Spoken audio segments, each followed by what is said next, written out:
Et ça enregistre. Voilà, eh bien, bonjour à toutes celles et ceux qui ont pris l'habitude de suivre ces Lockdown Calling. Aujourd'hui, j'ai la chance de recevoir, Pierre Huard, qui est bourgmestre de la ville de Nivelles. Alors, comme il y a des Français qui suivent aussi, bourgmestre, c'est l'équivalent de maire et donc Nivelles, c'est une ville de, c'est quoi, 28 000 habitants, quelque chose comme ça? On est presque à 29 000 là Presque à maintenant. 29 000 et donc c'est une ville qui est en Wallonie, à l'ouest du Brabant wallon et où il y a entre autres une très bonne salle de CrossFit. Donc merci Pierre. J'avais envie de te poser la question de savoir, comment se passe une journée de bourgmestre en cette période de confinement? Mais donc, il faut remettre la crise que nous traversons dans ce contexte. C'est une crise évidemment supracommunale, donc qui dépasse largement les frontières de notre ville. Mmh. Et donc, en fait, les décisions sont prises au niveau de l'État fédéral. Et en quelque sorte, nous sommes les exécutants de ce qui est décidé et nous travaillons conjointement, bien sûr, avec le gouverneur de notre province Mmh. qui, en fait, nous guide par rapport aux actions que nous devons mener. Mmh. Bon, précédemment, on avait déjà eu des crises au niveau communal. Quand ce sont des crises au niveau communal, comme par exemple des grosses inondations ou des coupures d'eau importantes, Mmh. il est clair que là, nous avons une emprise directe sur les événements. Ici, on est plutôt les exécutants. Mais Mmh. pour le reste, voilà, on constate que les décisions qui sont prises au niveau du fédéral sont particulièrement bien suivies par les citoyens Mmh. de Nivelles, mais également par les citoyens de la commune voisine qui est Genappe, Mmh. puisque au niveau de la police, nous travaillons en zone, et donc c'est la zone de police Nivelles-Genappe. Oui, tout à fait et moi j'habite précisément à Genappe et Voilà. je me demandais, qu'est-ce qui se passe, au tout début? Quelles sont un peu les priorités quand on gère une ville comme ça et qu'il y a, les nouvelles qui apparaissent et les mesures prises par le fédéral? Quelles sont les priorités pour la ville? Et donc, c'est d'abord de recevoir les consignes par l'intermédiaire du gouverneur Mmh. et de les faire appliquer sur le terrain.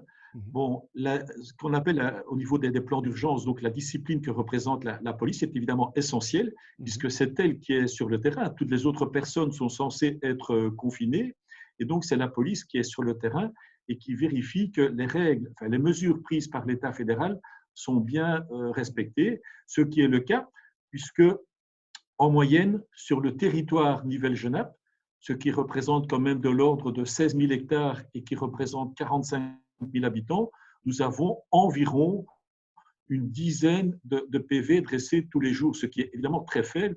Mmh. Ça représente de l'ordre de 2 pour 10 000, c'est vraiment très peu.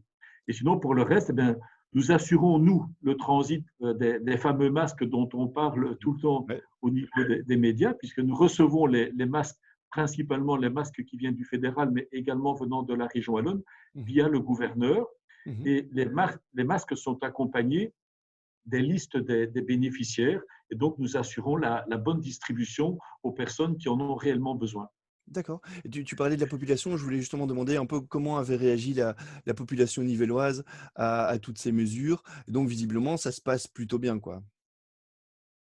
Ça se passe plutôt bien. Bon, il est clair qu'il y a eu quelques réticences au départ, je veux dire des attitudes un peu rebelles, des Mmh. personnes sans doute qui considéraient que ça n'arrivait qu'aux autres. Mmh. Mais bon, on sent fort évidemment que la crise et que la maladie maintenant impactent notamment les citoyens nivellois.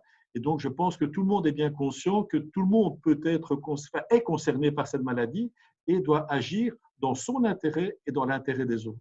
Ouais et j'ai vu que le Fab Lab de l'Athénée, c'est ça, avait produit du matériel aussi? Oui, alors ça, c'est un point positif de la crise, c'est de voir qu'il y a pas mal de mobilisation de bénévoles. Mmh. Il y a eu d'abord une initiative qui a été lancée par un docteur nivellois, donc de réaliser, de confectionner des masques. Mmh. Ça, c'est une première chose. Je crois qu'actuellement, on est à plus de 800 masques confectionnés par des couturiers nivellois, donc ça, Waouh. c'est très Ouais. positif. Ces Mmh. masques ont déjà été distribués. Puis alors, il y a également donc des initiatives de personnes qui ont des imprimantes 3D, et Mmh. notamment sur Nivelles, il y a le Fab Lab de l'Athénée Royal Mmh. qui a réalisé donc plus de 200 masques maintenant. Mmh. Voilà un modèle qu'ils ont D'accord. réalisé Mmh. et ils continuent à en produire. Ce sont des masques qui ont été remis à l'hôpital de Nivelles Mmh. pour la plupart. Je sais qu'il y a des masques qui ont été donnés à d'autres personnels qui travaillent dans le secteur de la santé. Et puis alors, ben, puisqu'on parlait de Genappe tout à l'heure, à Mhm. Genappe, il y a une de mes connaissances qui s'appelle Alex Peel. Il lui aussi a réalisé pas mal de masques de ce type-là sur Mhm. base d'un modèle assez standard. Et ces masques, évidemment, sont remis également aux hôpitaux. D'accord. Voilà. Alors aussi, une autre initiative que j'ai trouvée intéressante, c'est une Nivelloise, une personne qui habite à Bornival, Mhm. qui a rédigé un super poème, enfin un super texte Mhm. sur la situation que nous traversons. Je l'ai publié la semaine passée sur mon mur. Et voilà, des D'accord. personnes en fait qui partagent leurs émotions. Et ça, je trouve ça très intéressant. D'ailleurs, on devra tirer évidemment des conclusions suite à la crise que nous traversons maintenant. Bah oui, ah bah, justement par rapport à ces conclusions, est-ce qu'il y a des choses qui sont mises en place, pour l'instant dans la commune suite à cette situation-là, mais qui pourraient, continuer après? Des choses qu'on met en place? Par exemple, il y a des entreprises qui mettent en place du télétravail et c'est possible qu'elles poursuivent après parce qu'elles se rendent compte que ça fonctionne. Est-ce qu'il y a des choses comme ça dans le fonctionnement de la ville qui vont perdurer après? Mais cet exemple, évidemment, est pour moi, en tout cas, pour le moment, le meilleur exemple, Mmh. puisque nous connaissons un Nivelles qui a quand même une vie, je vais dire, assez active au niveau des entreprises. Nous connaissons Mmh. le matin et en soirée des problèmes de mobilité. Mmh. Il est clair que le fait de développer le télétravail et de développer ce genre de réunion comme nous l'avons maintenant Mmh. risque, enfin non, va permettre de réduire les problèmes de mobilité, en tout cas à certaines tranches horaires. Bon, Mmh. je ne suis pas certain qu'il faut évidemment développer à 100% ce genre de relations parce que les relations humaines sont quand même importantes et on Mmh. n'a pas les mêmes contacts Mmh. en temps normal que via des visioconférences. Mmh. Bien sûr. Et est-ce que beaucoup de gens parlent des changements de comportement qu'il pourrait y avoir par la suite? Est-ce que tu penses que, à l'échelle d'une commune, d'une ville, il va y avoir des changements de comportement à la suite de cette, crise actuelle? Ben, c'est à souhaiter qu'il y en ait. Bon, enfin, je pense que toutes les personnes maintenant sont bien conscientes que nous sommes finalement des êtres assez fragiles, Mmh. qu'on doit préserver ce qui nous entoure, et donc je suis certain que des gens vont en prendre conscience. Mais Mmh. ce que je pense aussi, c'est que nous, au niveau des responsables Mmh. communaux, nous allons avoir en fait deux crises à traverser. La première, c'est celle que nous connaissons maintenant, et Mmh. puis c'est aussi la reprise, Bien puisqu'il y a sûr. des entreprises qui vont se trouver dans des situations assez difficiles. Les personnes qui travaillent seront évidemment dans le même cas.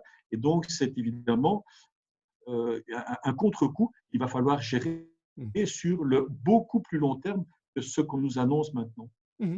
OK. Eh bien, un tout grand merci d'avoir pris le temps de répondre à ces quelques questions.